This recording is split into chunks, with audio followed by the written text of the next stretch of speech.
এটা হচ্ছে অযোগ্যর সাপ। এই প্রতিষ্ঠানটি নওগাঁ জেলা সদরে খলিশাকুড়িতে যে পার্কটি হতে চলছে সে পার্ক রাজশাহী বিভাগের মধ্যে সবচেয়ে বড় হবে।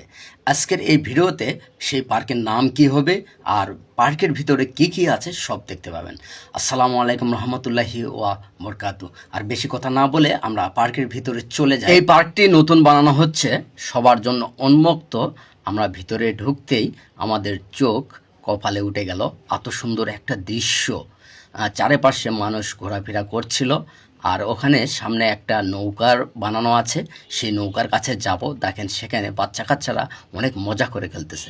সেখানে যায় আমি দেখলাম বাচ্চারা খেলাধুলা করতেছে, আর আরেকজন ঠেলা দিয়ে দিয়ে খেলাধুলা করতেছে। যেহেতু এখনও ইঞ্জিন লাগানো হয়নি, ফ্রি ফ্রি তারা দোল খাচ্ছে। আর এই নৌকার দুই পাশে সিঁড়ি আছে, খুব সুন্দর লাগছিল। আর এই উঁচা ঢিবিটা দেখতেছেন, এটা সম্ভবত নাগরদোলা বানানো হবে। আর এই নাগরদোলাটা বিশাল বড় হবে, এর এরিয়া দেখে বুঝতে পারতেছি। আর আমার পিছনে দেখতে পাচ্ছেন এটা হবে ওয়াটার পার্ক।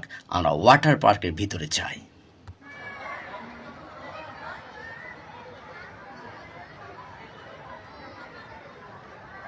এই ওয়াটার পার্ক আমরা পরিদর্শন করে বুঝতে পারলাম এই ওয়াটার পার্কে কালার এবং সুইমিং পুলে পানির ফোয়ারাগুলো সেট করার পরে সবার চেয়ে ডিপেন্ড হবে এই ওয়াটার পার্ক। আর আপনারা এই অবস্থায় দেখলেন, এই ওয়াটার পার্ক যখন ফুল বানানো হবে তখন আপনারা দেখতে পাবেন এই ওয়াটার পার্কটি কতটি দৃশ্যনীয় হয় এবং কতটা সুন্দর হয়। আর এই পাশে আপনারা দেখতে পাচ্ছেন সারি সারি বিভিন্ন কালারের টং বানানো আছে। এখানে দর্শনার্থীরা এসে বিশ্রাম নেবে।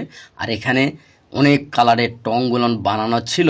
আর এই পাশে রাস্তা হবে, রাস্তার পাশ দিয়ে দর্শক শত শত আমের গাছ লাগানো ছিল। আমাদের নওগাঁ জেলা আমের জন্য বিখ্যাত।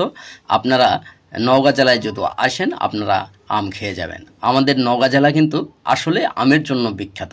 আর এখানে টিয়া পাখি বানানো ছিল। এই যে দেখেন টিয়া পাখি দুইটা খুব সুন্দর লাগছিল। কালার করার পরে এই টিয়া পাখি দুইটা আরও সুন্দর হবে। আর এই আমের গাছগুলো কিন্তু বিশাল বড় হয়ে যাবে। যে এই টিয়া পাখি দুটো আমার কাছে অনেক সুন্দর লাগছে।